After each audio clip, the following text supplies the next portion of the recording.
YCP party భూస్థాపితమైపోవడానికి మొదటి కారణమైనటువంటి ఒక వ్యక్తి అంబటి రాంబాబు గారు ఏదో మీడియా ముందుకు వచ్చి మాట్లాడుతున్నారు. ఒక్కసారి విందాం. స్టార్ట్ చేయండి సార్ గురుగారు.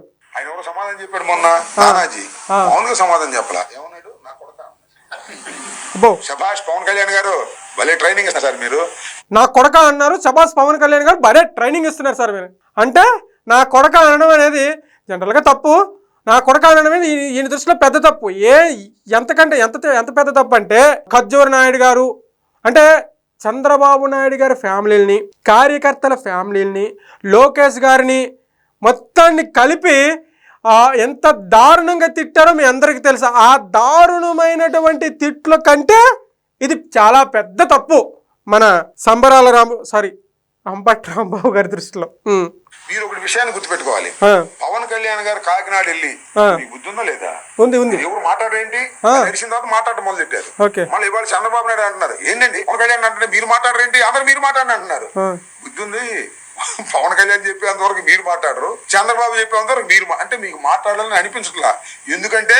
ఎందుకంటే పార్టీ పైన, పార్టీ నాయకుడి పైన, పార్టీ భవిష్యత్తు పైన, పార్టీ కార్యకర్తల భవిష్యత్తు పైన వాళ్ళకి ఒక చిత్తశుద్ధి ఉంది. నాయకుడు చెప్పిన మాట జవదాడకూడదు, కార్యకర్తల్ని కాపాడుకోవాలి, టీడీపీ ఫ్యామిలీని కాపాడుకోవాలి, మైకుల ముందుకు వచ్చి మైక్ దొరికింది కదా అని చెప్పేసి ఇష్టానుసారం మాట్లాడకూడదని చెప్పేసి వాళ్ళకి అంటే తెలుగుదేశం పార్టీ నాయకులకు కానీ, జనసేన పార్టీ నాయకులకు కానీ, బీజేపీ పార్టీ నాయకులకు కానీ ఒక క్లారిటీ ఉంది.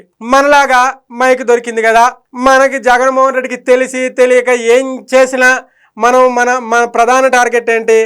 టీడీపీని తిట్టాలి, జనసేనని తిట్టాలి, టీడీపీ కార్యకర్తలను తిట్టాలి, జనసేన కార్యకర్తలను తిట్టాలంతే.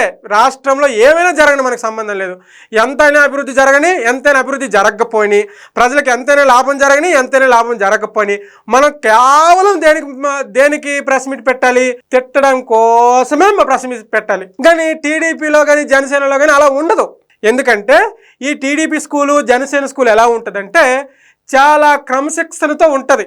ఏదైనా ఒక మాట దొరిలిందా, ఒక మాట తప్పుడు మాట పడ్డదా, చంద్రబాబు నాయుడు గారు తోలు తీసేస్తారు నాయకులకి. తెలుసా? మీ జగన్మోహన్ రెడ్డి గారు అలా ఉండదు. నువ్వు తిడుతున్నావా, ఇంకా తిట్టు అనే టైపు అయితే ఉండదు ఇక్కడ. అది మీరు గమనించాలి. మేము మాట్లాడేది న్యాయం కాబట్టి ధర్మం కాదని మీరు మనసులో అనుకుంటున్నారు. మీరు రెచ్చగొడిన తర్వాత మాట్లాడటం కూడా బూతులు మాట్లాడుతున్నారు. మీరు చెప్పండి, నాకు అర్థం కాదు. నన్ను కూడా బూతులు మాట్లాడుతున్నారు. ఫస్ట్ అందరూ ఒక్క నిమిషం క్లాప్స్, లేకపోతే చిటికలు. అంబటి రాంబాబు గారు బూతుల కోసం మనం మాట్లాడితే దెయ్యాలు వేదాలు వల్లించినట్టు ఉంటాయి. బూతులు మాట్లాడుతున్నారంట టీడీపీ నాయకులు, జనసేన నాయకులు బూతులు మాట్లాడుతున్నారంట.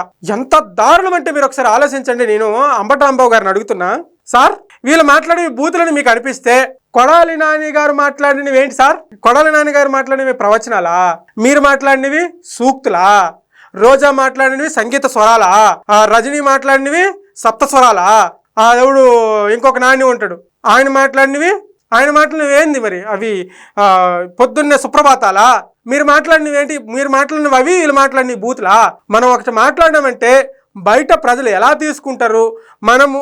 మొన్న పవన్ కళ్యాణ్ గారు క్లియర్గా మాట్లాడారు. ఒక నాయకుడికి మైక్ దొరికింది కదా అని చెప్పి ఇష్టానుసారం మాట్లాడితే ప్రజలు నిశితంగా గమనిస్తున్నారు, జాగ్రత్తగా ఒళ్ళు దగ్గర పెట్టుకొని మాట్లాడండి అని. విన్నారా? అది దీనికి మీకు బాగా వర్తిస్తుంది. ఒళ్ళు దగ్గర పెట్టుకొని మాట్లాడాలా. బూతులు ఎవరు మాట్లాడిన బూతులు అంటారు? వీళ్ళు మాట్లాడిన బూతులు అంటారు, మీరు మాట్లాడిన బూతులు అంటారా? అసలు మీలాంటి వాళ్ళని నిజంగా భారతదేశంలో కాదు, అసలు ఈ భూగ్రహం మీద ఉంచకూడదు. మీరు మాట్లాడినటువంటి అంత బూతుల్ని. కొడాలి నాని నోటి నిండా గుట్కా వేసుకొని ఆయన మాట్లాడిన మాటలు వింటుంటే ఈయన రాజకీయ నాయకుడా, రౌడీ సెటరా, లేకపోతే ఈయన అసలు రాజకీయాలకు అర్హుడేనా అనిపించేది మాకు. రోజా మాట్లాడితే ఈమె రాజకీయ నాయకురాలా అనిపించేది మాకు. మీరు మాట్లాడితే అనవసరంగా మిమ్మల్ని ఎందుకు రాజకీయంలోకి తీసుకొచ్చారనిపించేది మాకు. పేరు నాని మాట్లాడితే ఈయనకి అసలు చదువు వచ్చా అనిపించేది.